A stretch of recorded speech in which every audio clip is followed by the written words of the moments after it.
Dans la plupart des villes françaises, un trajet en bus, cela veut dire payer. Mais dans certaines communes, pas un centime à donner aux chauffeurs. Les transports publics sont gratuits toute la journée et toute l'année. Alors faut-il instaurer la gratuité partout en France? Le sujet fait débat. Aubagne, Dunkerque, Niort. Aujourd'hui, 23 villes proposent la gratuité des transports en commun. Une commune fut l'une des pionnières en la matière.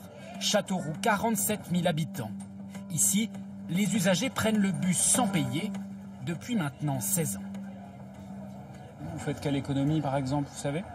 À peu près 3 euros par jour. 3 euros, tout compter 3 euros x 5. Parce que je travaille 5 jours, donc voilà, ça fait une négligeable. Économie. Voilà, ça fait une économie quand même. Avant, vous les auriez fait en voiture, ces trajets-là? Ou je les aurais pas fait. Voilà. C'est vrai qu'on fait des choses parce que la gratuité permet tout d'un coup d'envisager de les faire. Bonjour. En choisissant de ne plus faire payer les usagers, l'agglomération se prive de recettes. Pourquoi alors passer à la gratuité? Châteauroux avait un objectif clair, doper la fréquentation, car à l'époque, les bus tournaient à vide. Regardez cette courbe. Avant 2001, les bus perdaient des clients d'année en année. Puis la gratuité est instaurée et la fréquentation explose. d'1 500 000 passagers à 4 770 000 l'an dernier. Une manière, selon le maire, de dynamiser la ville. Ça amène du trafic en centre-ville, ça veut dire aussi des clients pour les commerces du centre-ville. Ça donne du pouvoir d'achat. Un afflux de passagers, mais un coût pour l'agglomération.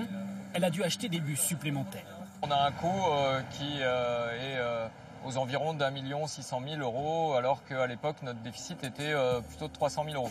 Sans la contribution financière des usagers, qui compense, qui paye la gratuité? Elle est financée grâce à la hausse du versement transport, une taxe payée par les entreprises. Selon cet expert, cette taxe couvre bien le manque à gagner, mais pas les investissements futurs. Dès que le réseau se développe, eh bien, il faut faire appel à des ressources complémentaires qui passent par l'augmentation des impôts. Donc, in fine, ça finit sur le contribuable, ce que les gens n'apprécient pas. Plutôt qu'une gratuité totale, certains professionnels plaident pour une tarification sociale qui tiendrait compte, par exemple, des revenus de l'usager. La gratuité systématique, ça donne un service qui n'a plus de prix, mais qui a toujours un coût. Et donc, ça va faire porter le poids uniquement sur les contribuables. Or, il y a des passagers qui peuvent payer et il est normal qu'ils paient le prix normal du transport. Toutes les villes qui sont passées à la gratuité voient leur fréquentation bondir. Alors faut-il la généraliser à toutes les villes?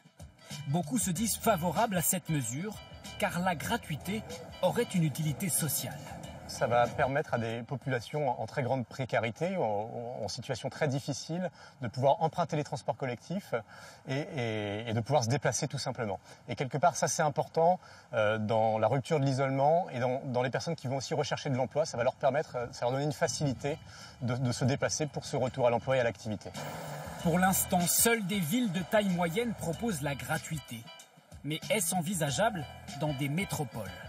L'attrait de la gratuité vaut surtout pour les villes moyennes, parce que dans les grandes villes, il y a souvent beaucoup de saturation, donc oser la gratuité reviendrait à précipiter dans les bus, dans les métros, dans les tramways trop de monde. Difficile aussi pour les grandes villes de se priver des recettes de la billetterie.